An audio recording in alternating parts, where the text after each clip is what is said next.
Okay, this next spot we have queens, there's a raise, there's a call, and here decides to squeeze with queens.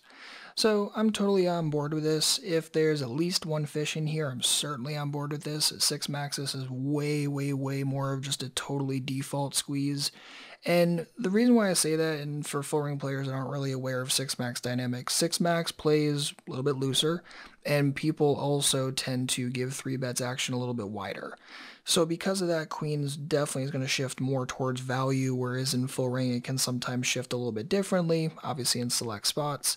But in a situation like this where we know at least one of these players is a fish, definitely on board with it. And it doesn't really matter which one. You know, whether it's Hihas and I think I'm kind of just squeezing and targeting him, or whether it's Smooth and I think I'm going to squeeze, Smooth is going to call, and then Hihas maybe does whatever he wants to do.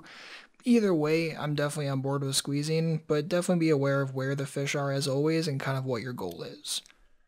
So in this situation, Smooth Operator is the fish, and we end up going here, and here decides to continuation bet for half pot. So let's go back one tick, and we notice that at this point, pot's 14, 37 and change back, and at this point we have a pretty small SPR, roughly 2.6. So in a 2.6 SPR pot, when I have an overpair, I'm definitely in my default stack off mode, and because of that, definitely going to be betting as a default. I want to start growing the pot. I want to make sure the pots that the stack sizes get in. And there also are some cards that could kind of kill the board, over cards, the 4 straight filler, that sort of thing. And he is a fishy opponent, so it's more likely that he's going to have something like 8s or 7s or even like 10x, that sort of thing. Now, obviously, if he could have 10x, he can probably have 10-9 suited, but it is what it is. If he was bad enough to put himself in a 2.6 SPR pot with a suited connector, you know, golf clap for him for improving this time, but in the long run, we're going to crush his face. And this is the thing about that, like, kind of small SPR, the automatic stack off SPRs. What you have to remember is when you're putting yourself in that situation, you're usually doing so with a very strong hand. And if your opponent's the one that's constantly putting himself in there with, say, pocket sixes or a suited connector, yes, he's going to win this single instance, but in the long run, he's going to get killed. So totally on board with the c-bet as a default here. However, I think size-wise, this should definitely be larger. We're against a fishy opponent. If he has anything, I think he's going to be pretty inelastic. The only reason why I might like going something closer to half pot rather than, say, 10 or 12 is if I think that by betting this half pot that I can get him to float more overcards, like king jacks and ace queens and that kind of stuff. Now, I do think we have to discount some of the overcard stuff, and a big part of it is because he didn't 4-bet preflop, and because we have queens. Because we have queens, it blocks out things like ace queen and king queen by a significant margin. And if he didn't 4-bet preflop, I discount him having something like ace king, and because of that, I think a lot of his like double overcard stuff isn't really there. I don't think there's a tremendous amount of combos of it, and thus I'm thinking he has more like pairs that could be comfortable here, or has something stupid like a Jack 10 type hand, or even like a 9-8 suited. So I definitely want to try to get more value, and I think we can. I think he's going to be pretty inelastic with most of the things that he would continue with, and thus something like 10.50, 11 bucks would probably be more of my typical bet size here. So he calls, and the turn card is not so pretty, and here decides to check. So in a situation like this, what I would be thinking is, first of all, could the king possibly have improved him? And again, going back to the discussion that we just had on the flop, I don't think the king is going to improve him very much. I don't think he has ace-king when he just calls pre. I don't think he has a lot of king-queen, mostly because we have 2 queens in our hand and now there's a king on board. Limits those combos a lot. If he's a fish, he could obviously have that.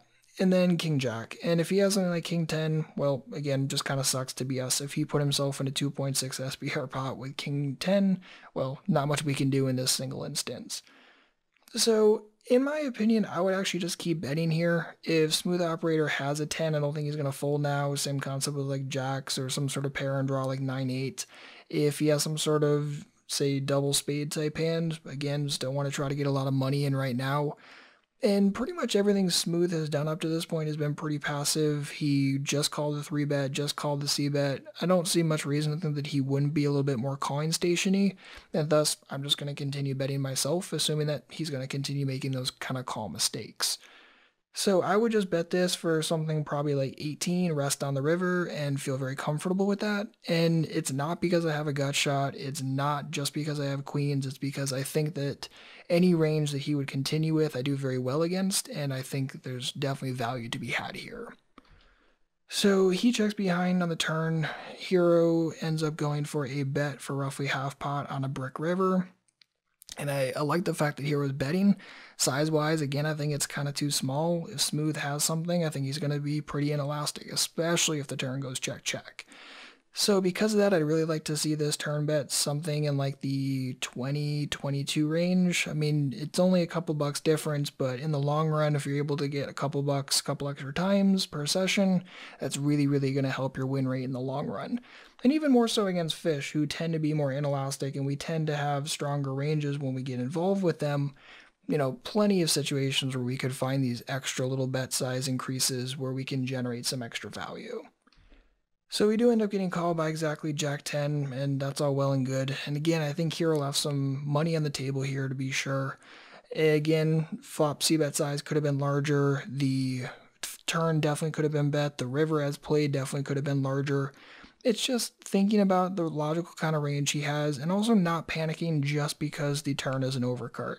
I mean, it's always a little uncomfortable when that happens, but by the same token, if you really think about ranges and okay, could he really have improved on that card and what would he continue with if I did decide to go for a bet? Again, I think you're going to quickly be able to find spots where, okay, maybe I would have previously panicked and checked because it's an overcard, but when I'm really thinking through ranges and really thinking about how that card works, I could probably find a couple extra value bet opportunities.